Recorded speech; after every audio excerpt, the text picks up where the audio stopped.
Steve Kilbey.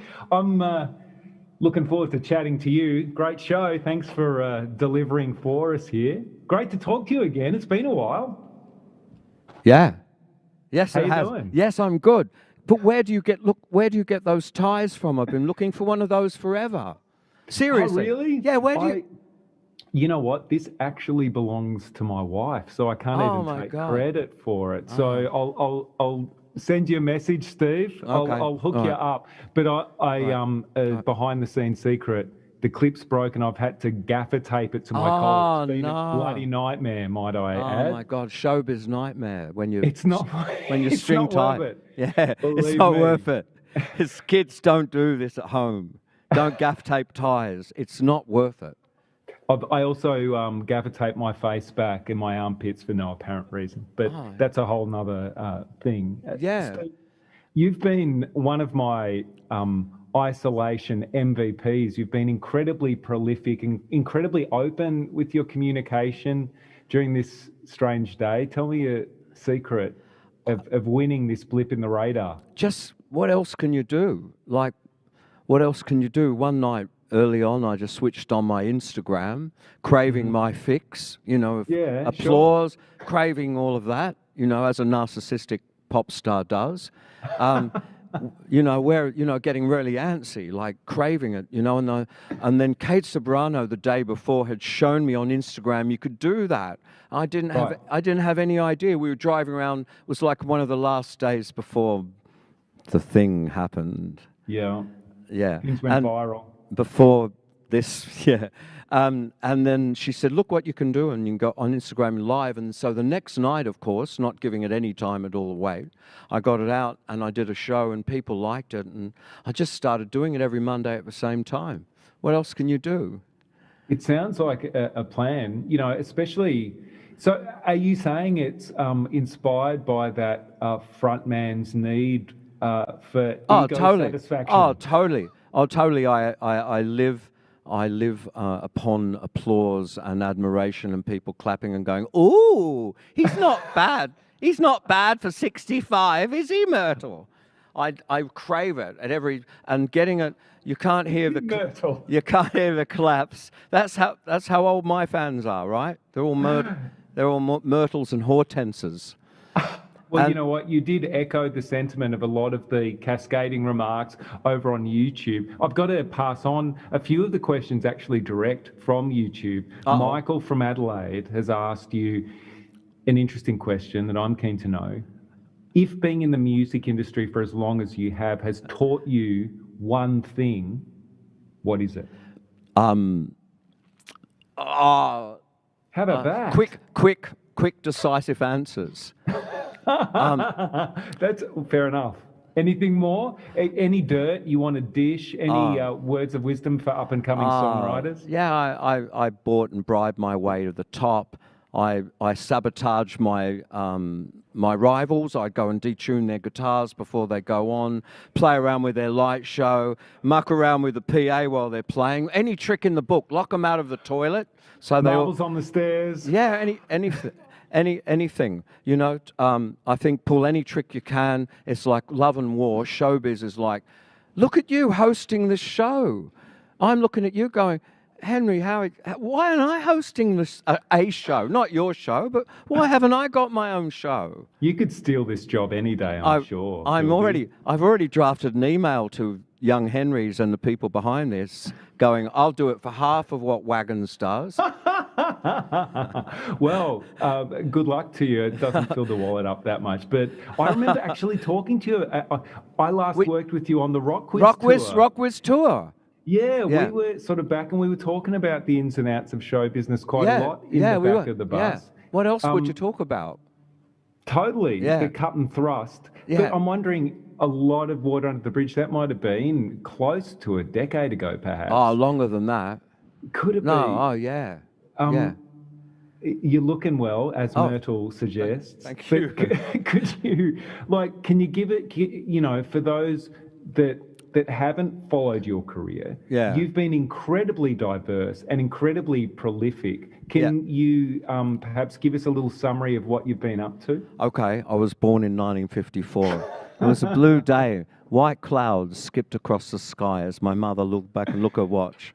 Such a And then songwriter. 25 years later, I formed a band called The Church, right? And we released. We've Heard of them. we've made about 35 records, and I've made about another 40 solo or collaborations with other people. And this year, probably going to have 10 LPs out by the time this year's over. So There's been plenty of time. It's interesting, like I have enjoyed, like just being exposed from that time together on that rock quiz tour that we did around the country. Yeah. Being exposed to the diversity of your music for those that are only familiar with you from your time with the church. You actually delve into, electronic sounds, ambient sounds. You have a passion for electronic music. Can you tell us what you've been listening to in your ISO that I guess reflects that eclectic nature? I've got a terrible and disappointing secret. iTunes makes up a playlist for me every Tuesday. Eager Tuesdays come.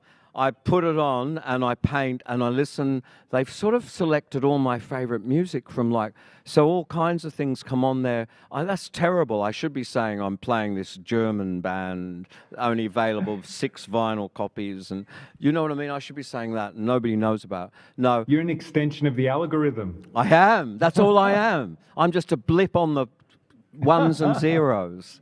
Exactly. It leads to some good music. I loved what I heard from your new album, 10 Women. Or 11. 11 It's William? 11. 11 women. 11 Williams. 11 Williams is a good title. And you know what? Next album. Do you know what? I heard another great title you said. What about this for a name of a band? The band that was supposed to play. It's good. That Good sounds evening. like the name of a jazz band in the corner that you go and see every Tuesday night. The band that was supposed to play. I like it. Can that be our band? Yeah, you and I will do a project, Electronic Country. I'm down. I'm down. Speaking of twangy sounds, Yeah. a lot of comments about the 12-string. Thanks for bringing out the extra 6 strings. Oh, a lot of people wondering how many you had. What's the rationale behind the 12-string instead of the classic 6-string? Well, you know what? For some reason, when I was a kid, I bought a 12-string guitar off a guy, and I just always played it. That's all I ever had. I never played a 6-string guitar ever. It was always Really? it was always just 12. And every now and then, when I do, just I had my 12 in getting some new strings, I was playing one of my 6s, and it really sounds like half 50%, as you would imagine, seeing 6 strings are missing. Yeah, Exactly 50%. yes, yeah.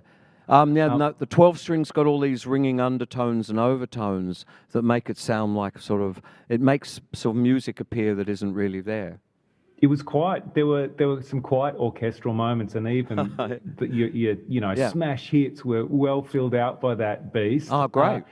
And in particular, Jay over on YouTube commenting was in love with your acoustic versions of the rockier church songs. Oh, good.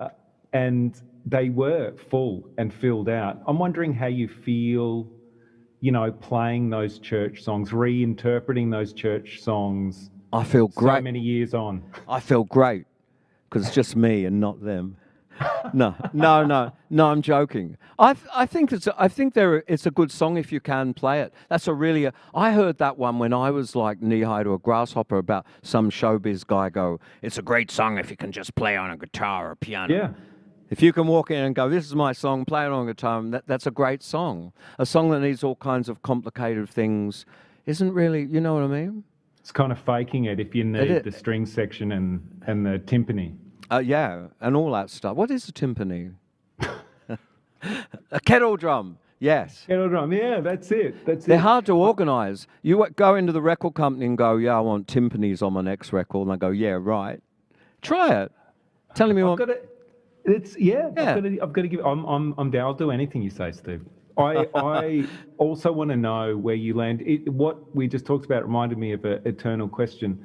A friend of mine once said, and a great producer actually said, when it comes to what's better, the Beatles or the Stones, he said, he liked the Beatles better, but the Stones songs are better because they transcend needing the band to play them. The Stones songs exist over and above the Stones, can be reinterpreted by others, and the songs stand alone and exist unto themselves, whereas the Beatles, you only want the Beatles to play them, and not many people can really cover them. Does that make them a better song? So I'm just wondering if you could comment on that.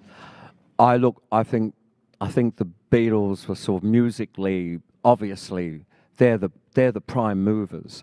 The Beatles and Dylan, and then just under them are the Stones. And but the Stones brought dirtiness and sexiness and raunch and controversy and the whole, movement and all of that stuff. You cannot underrate the Stones. The Stones are so important. But the Beatles, without the Beatles, no Stones. And the Beatles, I don't know about that criteria if it doesn't sound good with them doing it. Yeah, people can do it. There are exceptions to the rule. Yeah. Have you heard Nick Cave do Let It Be? No, I need to. Yeah, you should. Have a listen. Okay, that might actually defeat the whole tenet that I've just laid out. When I was a kid growing up, they had local talent contests, and everyone on there would play Let It Be, and all the local bands did Let It Be, and kids in the playground were strumming Let It Be. It was like a Let It Be world. And trust Nick Cave to destroy the dream for everyone in the best possible way. Steve Kilbey, thank you so much for hanging out and playing such an amazing gig for us here at Delivered Live. And the measly gift I give for you is some transparent Young Henry's beer. Oh my God. Here it is. Enjoy, and you also get a God Technica headphones. This is too much. Me. How's that? Take them home, and you just share them with your 12-string. Thanks so much for joining us on Delivered Live, Steve. Thank you. I'm laughing. Look at this. Awesome. Thanks for taking the time, ladies and gentlemen. Steve Kilbey. Yes, indeed.